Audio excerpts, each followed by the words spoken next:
नमस्कार। पाठशाला की वीकेंड वाली एक्स्ट्रा क्लास में आप सभी का स्वागत। मैं हूं सुशांत सिन्हा। लोकतंत्र में जो सबसे असरदार नेता होता है वो जनता की नब्ज पकड़ता है, समझता है। इस वक्त देश में दो तरह की पॉलिटिक्स चल रही है और दोनों के सेंटर में जनता ही। एक तरफ विपक्ष की पॉलिटिक्स, दूसरी तरफ सत्ता पक्ष यानी मोदी कल्ट की राजनीति। विपक्ष लगातार यह शोर मचाता है कि देश में लोकतंत्र सुरक्षित नहीं, देश की हालत खराब हो रही, मोदी की विदेश नीति किसी काम की नहीं रही। वहीं दुनिया के मंच पर मोदी की पहचान एक सशक्त ग्लोबल लीडर की है। वर्ल्ड बैंक हो या ऐसी दूसरी इंटरनेशनल संस्थाएं मोदी के विकास विजन को भारत के भविष्य के लिए शानदार बताती रही। दुनिया के एक तो नहीं बल्कि 27 देश नरेंद्र मोदी को सर्वोच्च सम्मान से सम्मानित कर चुके हैं। अभी आप देखिए ना, पीएम मोदी 5 देश की यात्रा करके लौटे हैं, उनमें से 4 देशों ने अपने यहां का सर्वोच्च सम्मान पीएम मोदी को दिया। भारत के बाहर भारत की तरक्की, भारत की लीडरशिप, भारत की शक्ति की तारीफ हो रही है और भारत के अंदर एक अलग ही पॉलिटिक्स इन लोगों की चलती है। हर संस्था पे सवाल उठाने की नाच ना जाने आंगन टेढ़ा वाला हिसाब है। चुनाव हार रहे हैं तो चुनाव आयोग पे संदेह करो, जनता वोट नहीं कर रही तो कहीं भाषा, कहीं जाति वाली लाइन पर विवाद खड़े करने की कोशिश कर रहे हो। आज की एक्स्ट्रा क्लास का चैप्टर यही है कि नरेंद्र सरेंडर कहने वाले क्या अब भी देश की जनता के मिजाज को, मुद्दों को पकड़ ही नहीं पा रहे हैं क्या, या फिर उन्होंने एक ऐसा नैरेटिव गढ़ लिया है जिसे वो छोड़ना नहीं चाहते। सवाल यह है कि क्या विपक्ष का राजनीतिक फॉर्मूला देश के लिए सही है? तो आज इस पूरे मुद्दे को विस्तार से समझेंगे, लेकिन शुरुआत इस रिपोर्ट के साथ।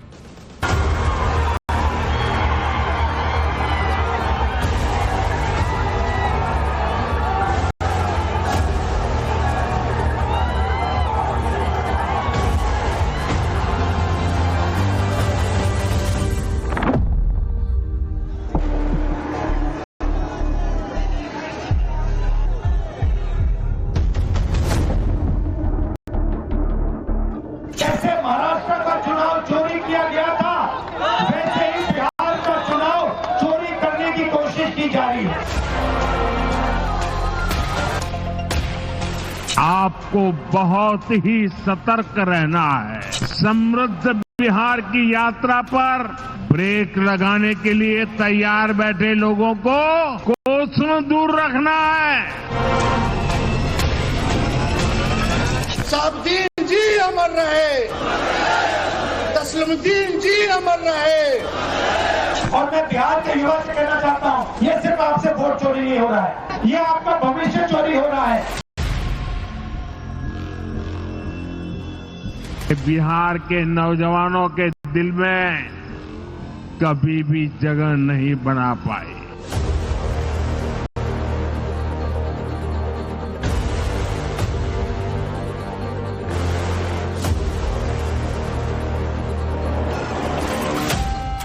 फिर से उम्मीद बांधे आओ, फिर साथ चलें, अकेले ना हो सकेगा, फिर लिए हाथ में हाथ चलें। जब बिहार की बिसात पर ब्रांड न्यू पॉलिटिक्स लेकर इंडी गठबंधन उतरा है, जब इंडी गठबंधन ने पहले की हारों को काउंटर करने का अच्छा खासा बेहतरीन बहाना खोजा है, जब सत्ता को प्राइवेट लिमिटेड बनाकर चलने वाले सियासी परिवारों की बेचैनी थामे नहीं थम रही, तब विकसित भारत के लक्ष्य को हासिल करने को लेकर एक एक कदम रखा जा रहा है, जिसका दारोमदार है देश के युवाओं पर, उनकी क्षमता पर, देश की मजबूत लीडरशिप पर।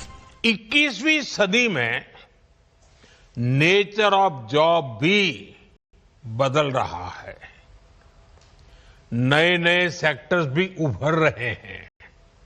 इसलिए बीते दशक में भारत का जोर अपने युवाओं को इसके लिए तैयार करने का है। भारत का युवा आज अपने परिश्रम और इनोवेशन से दुनिया को ये दिखा रहा है कि हम में कितना सामर्थ्य है। तो क्या एक तरफ हताशा है, दूसरी तरफ प्रत्याशा है? एक तरफ परिवार की राजनीतिक विरासत फिर हासिल करने की छटपटाहट है, तो दूसरी तरफ 2047 का भारत है। बीजेपी कहती है कि फर्क यही है ब्रांड मोदी और ब्रांड इंडी की राजनीति में। विपक्षी पार्टियों की लंबी कतार देश युवाओं को जाति और भ्रम के बीच उलझाकर अपनी पारिवारिक सत्ता के वनवास को खत्म करने निकली है। बिहार में इंडी पिकनिक पर निकली है। अरे वो पिकनिक मनाने आए थे। बिहार की समस्या से उनको कोई लेना देना नहीं। बिहार के विकास के लिए कोई योगदान नहीं। ये लोग पिकनिक मनाने वाले नेता लोग हैं, आते हैं जाते हैं। तो बिहार के मैदान में देश की हालिया राजनीति की बातें आपको आगे बताएंगे। पहले केंद्र सरकार में उन 51,000 नियुक्तियों के बारे में सुनिए जो देश के युवाओं को मिली, बिना पर्ची बिना खर्ची। केंद्र सरकार में युवाओं को पक्की नौकरी देने का हमारा अभियान निरंतर जारी है और हमारी पहचान भी है बिना पर्ची बिना खर्ची। आज 51,000 से अधिक युवाओं को नियुक्ति पत्र दिए गए हैं।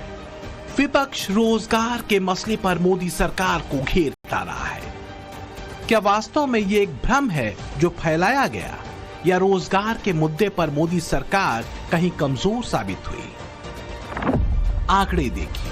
2014 से 2024 के बीच देश में कुल 17 करोड़ 10 लाख नौकरियां पैदा हुई, जिनमें 6 करोड़ 60 लाख नौकरियां पिछले साल ही पैदा हुई। बेरोजगारी दर में काफी गिरावट आई है। 2017-18 में ये 6% थी, जो 2023-24 में घटकर 3.2% रह गई। खास बात यह है कि महिला रोजगार दर में भी बड़ा उछाल आया, जो 22% से बढ़कर 40.3% हो गया। तो क्या यही वजह है कि विपक्षी महागठबंधन के मोदी को घेरने वाले मुद्दों में शोर किसी और मुद्दे का है? क्योंकि बिहार की सड़कों पर घूमती इंडी गठबंधन की गाड़ी से वोट चोरी वाला जुमला खूब उछाला गया। मैं बिहार के युवा से कहना चाहता हूं, ये सिर्फ आपसे वोट चोरी नहीं हो रहा है, ये आपका भविष्य चोरी हो रहा है। आपसे आपका आपका हक जो बनता है, जो रोजगार है, आपका धन है, ये सब आपसे चोरी किया जाएगा। बीजेपी चुटकी लेते कहती है कि बेरोजगारी देश में कम, विपक्ष में ज्यादा है, और यही बेरोजगारी विपक्ष को बेचैन किए हुए है। जो भी हो, पर बिहार में इलेक्शन से पहले इंडी गठबंधन ने एक बार फिर भ्रम वाला मुद्दा उछाल दिया है। कोशिश एक पंथ दो काज की है। एक, महाराष्ट्र विधानसभा चुनावों की हार में महागठबंधन की नाकामी को छुपाना, और दूसरा, चुनाव आयोग के वोटर लिस्ट रिवीजन पर सवाल उठाते उसको संदेह के घेरे में खड़ा करना। जब से बिहार में वोटर सत्यापन यानी वोटर लिस्ट रिवीजन को लेकर चुनाव आयोग ने मुहिम शुरू की, तब से विपक्ष गोलबंद होकर एक नैरेटिव सेट करने में लग गया। वो नैरेटिव क्या भाई? कि मोदी के इशारे पर यह सब खेल हो रहा है। जैसे लोकसभा चुनाव में मिली हार या महाराष्ट्र और हरियाणा की हार का ठीकरा चुनावों के बाद ईवीएम पे फोड़ दिए थे। इस बार वोटर लिस्ट रिवीजन को शक के घेरे में खड़ा करने का प्रयास हो रहा है। हंगामा खूब। क्या राहुल गांधी, क्या तेजस्वी यादव, क्या अखिलेश, क्या ममता, सबके सब एक सुर में बोल रहे हैं कि चुनाव आयोग बहुत बड़ा खेल कर रहा है। यह नैरेटिव सेट करने की कोशिश हुई कि भैया मोदी जनता के वोट से चुनाव नहीं जीतते, वोट चोरी करके चुनाव जीतते। लेकिन बॉस, हर बार यह पहले चुनाव के बाद होता था। इस बार बिहार के चुनाव के पहले ही इन लोगों ने यह सब काम शुरू कर दिया। लेकिन ये क्या असर करेगा? कहते हैं राजनीति में परसेप्शन यानी धारणा अहम होती है। परसेप्शन ने ही विपक्ष को सत्ता से बाहर किया, और परसेप्शन ने ही ब्रांड मोदी को लगातार तीसरी बार देश की कमान सौंपी। एक्सपर्ट कहते हैं कि 2014 के पहले की उदासीन राजनीति के पन्नों को उम्मीदों के पन्नों से ब्रांड मोदी ने भरा। 2024 के लोकतांत्रिक लड़ाई तक मोदी को लेकर यही परसेप्शन और मजबूत हुआ है कि मोदी एक विजनरी लीडर हैं, पॉजिटिव सोच वाली राजनीति करते हैं, लक्ष्य आधारित काम करते हैं। यही उन्हें एक भरोसेमंद नेता बनाता है, और ये कि मोदी जो प्रण लेते हैं उसे पूरा करते हैं। तो क्या इसी परसेप्शन को खंडित न कर पाने की हताशा में विपक्ष अपनी राजनीतिक लाइन लंबी खींचने के बजाय एक नैरेटिव ये सेट करने में लगा है कि मोदी वोट चोरी करके चुनाव जीतते हैं, चुनाव आयोग मोदी के कंट्रोल में है, मुख्य चुनाव आयुक्त विपक्ष की नहीं सुनते। ये भाजपा की, नीतीश जी की, ये जो मोदी आयोग है, इनकी दादागिरी नहीं चलेगी, नहीं चलेगी, नहीं चलेगी। लोकतंत्र की जननी बिहार है और उसी लोकतंत्र की जननी से ये लोकतंत्र को खत्म करना चाहते हैं। ये हम बिहार के लोग हर किस नहीं होने देंगे, नहीं होने देंगे। अब क्रांति केवल नारों में नहीं होगा, अब क्रांति नतीजों में भी होगा, नतीजों में भी होगा। जब हार पर हार मिलती हो तो हताश मन को आंगन टेढ़ा दिखता ही है, लेकिन विपक्ष के लिए दुर्भाग्य ये है कि आंगन के टेढ़े होने की कहावत और उसका मतलब हर हिंदुस्तानी जानता है। आप देखिए कि नफरत के बाजार में मोहब्बत की दुकान वाली टैगलाइन के साथ राजनीति में एंट्री करने वाला गुट किस तरह की मोहब्बती लाइन पकड़ रहा है। ये कि बीते एक साल में जातीय राजनीति को उभारने की पैतरेबाजी चली, मोहब्बत और हक के नाम पर समाज में जाति भेद को बढ़ाने का फार्मूला अपनाया गया, यहाँ तक कि भाषाई भेद को उभार कर सत्ता के लिए अलग ही राजनीति तानी गई और संवैधानिक संस्थाओं पर संदेह पैदा करने की कोशिश हुई। सो अलग पहले इलेक्शन कमिश्नर सिर्फ बीजेपी नहीं चुनती थी,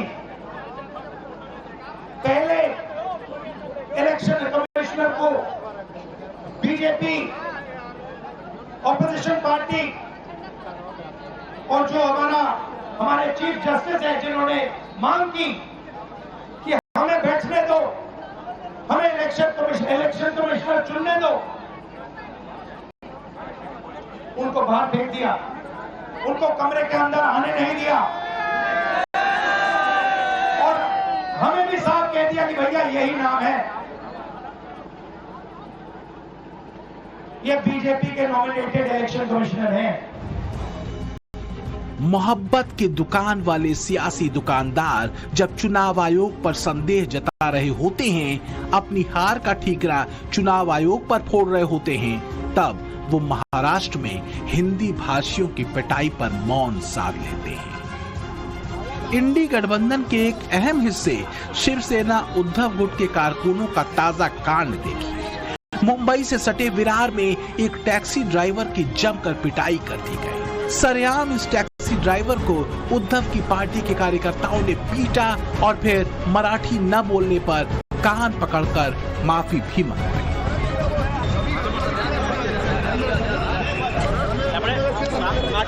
देश में विपक्ष की राजनीति एक अलग ही लेवल पर चल रही है। बिहार की अलग, बंगाल की अलग, महाराष्ट्र की अलग, यूपी की अलग।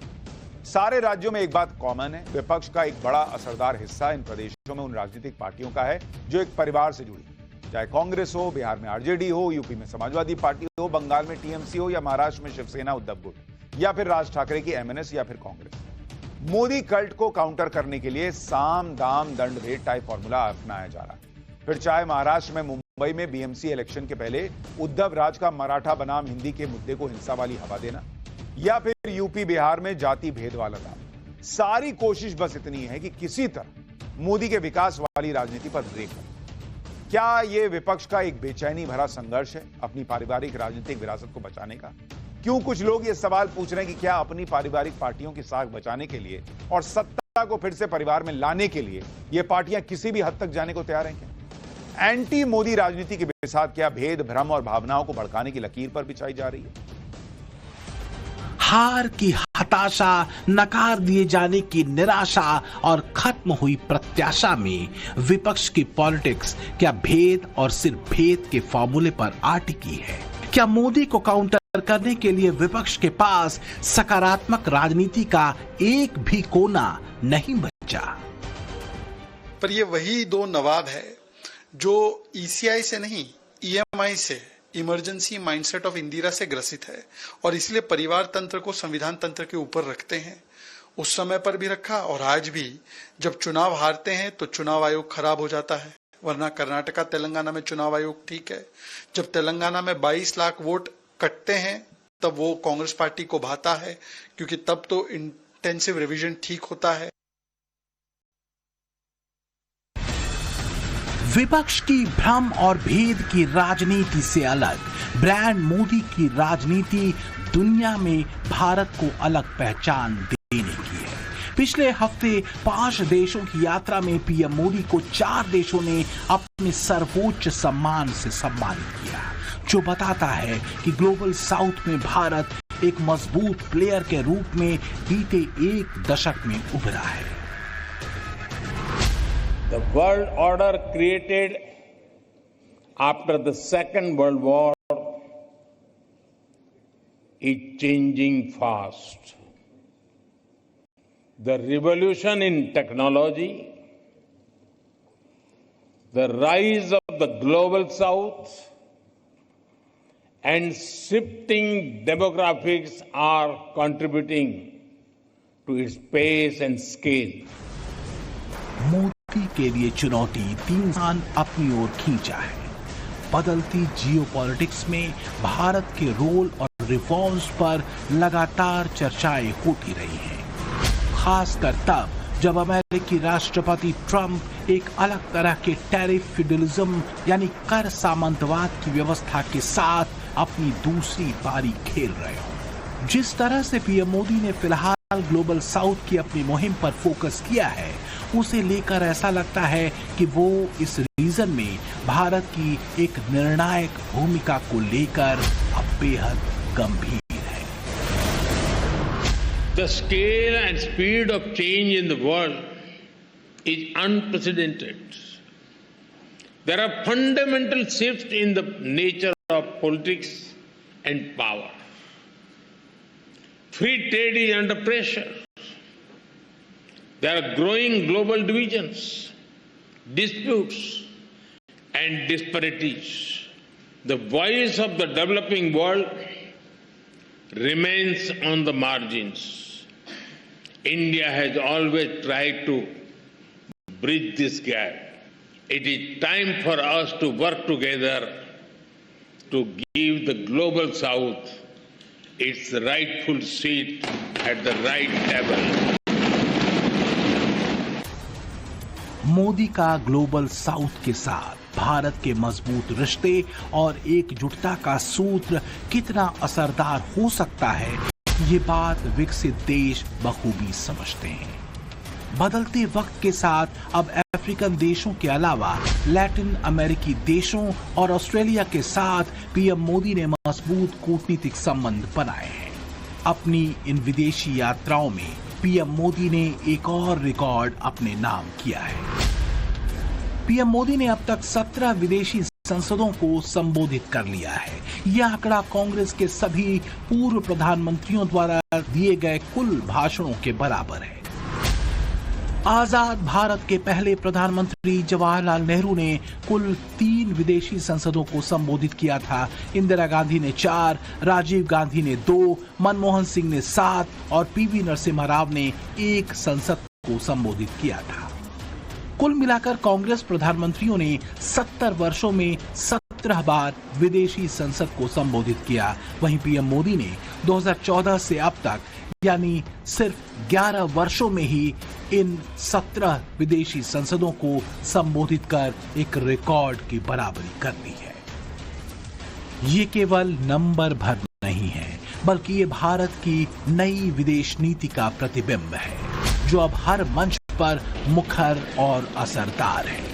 मोदी का भारत सिर्फ दोस्त नहीं बना रहा, बल्कि उनकी विकास यात्रा में एक भरोसेमंद मित्र साबित भी हुआ है।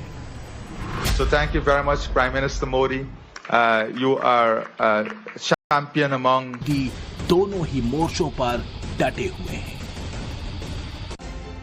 1 दशक की मोदी पॉलिटिक्स ने भारत के बदलाव के साथ राजनीति के एक बड़े परसेप्शन को बदला है। वो ये कि चुनाव सिर्फ जाति, धर्म या खोखले वादों से नहीं जीते जाते। केंद्र की राजनीति में गुजरात मॉडल को लेकर उतरे मोदी ने इतनी लंबी लाइन खींची कि जिसे विपक्ष आज तक पार नहीं कर सका और घूमकर उसकी सुई वहीं आकर अटकती है जाति, भाषा और भ्रम भेद वाली पॉलिटिक्स पर। उन्हें पता लग गया कि हमने महाराष्ट्र मॉडल समझ लिया है, इसीलिए वो हम नया बिहार मॉडल लाए। और मैं आपको साफ बताना चाहता हूं कि ये गरीबों का वोट छीनने का तरीका है। ये और मगर ये इन लोगों को मालूम नहीं है कि ये बिहार है। ये बात समझे नहीं है, ये बिहार है और बिहार की जनता ये कभी नहीं होने देगी। कई बातें तो विपक्ष को आज तक नहीं समझ आई कि देश की राजनीति में एक मॉडल का होना जरूरी है जो जन अपेक्षाओं और देश के भविष्य से जुड़ता हो।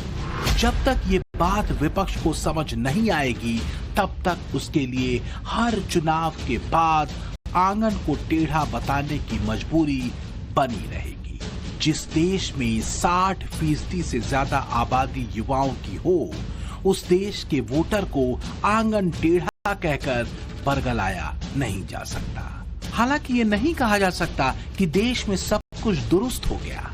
चुनौतियां तो हैं और रहेंगी, लेकिन लोग अब ट्रैक रिकॉर्ड देखते हैं और दुर्भाग्य से विपक्ष के पास जो 10-15 साल पुराना ट्रैक रिकॉर्ड है वो दिखा नहीं सकता।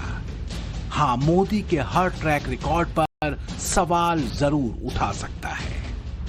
मुझे लगता है 2012 से 14 इन्होंने सिर्फ यही काम किया, लिस्ट बनाई कि कौन कौन से प्रधानमंत्री किस किस देश गए और किस किस देश नहीं गए, फिर उस लिस्ट पे अमल करने निकले हैं। पिछले 11 साल से खबर आती है मास्टर स्ट्रोक, प्रधानमंत्री ऐसे देश गए जहां 50 साल से कोई नहीं गया। अरे साहब, और वहां जाकर फिर एक और खबर आती है, बड़ा ऑनर मिल गया साहब उनको। देश को ऑनर मिलता है और इस देश को ऑनर इसलिए मिलता है क्योंकि पिछले 70-75 साल में इस देश ने अपने संबंध सबसे इतने अच्छे किए कि आज मोदी जी जो सोचते हैं कि उनको ऑनर मिल रहा है, ये उनको नहीं मिलता है, ये अवार्ड देश को मिल रहा होता है। इसलिए इन्हें ये समझ लेना चाहिए, Modi is not the country. यही बदलाव है कि इंदिरा इज इंडिया और इंडिया इज इंदिरा वाली पार्टी अब कहती है कि मोदी देश नहीं है। ये सही भी है, कोई व्यक्ति या दल देश से ऊपर नहीं हो सकता। पर लगता है कांग्रेस को ये बात समझ आते आते बहुत देर हो चुकी है। परसेप्शन, परफॉर्मेंस और पॉलिटिकल तीनों पैरामीटर पर ब्रांड मोदी फिलहाल तो अनबीटेबल है। ब्यूरो रिपोर्ट, टाइम्स नाउ, नौबार। पाठशाला की वीकेंड की क्लास में अब नेक्स्ट चैप्टर, ओवैसी, पीके, केजरीवाल, किसकी गलेगी दाल। पटना से दिल्ली तक सियासी समीकरण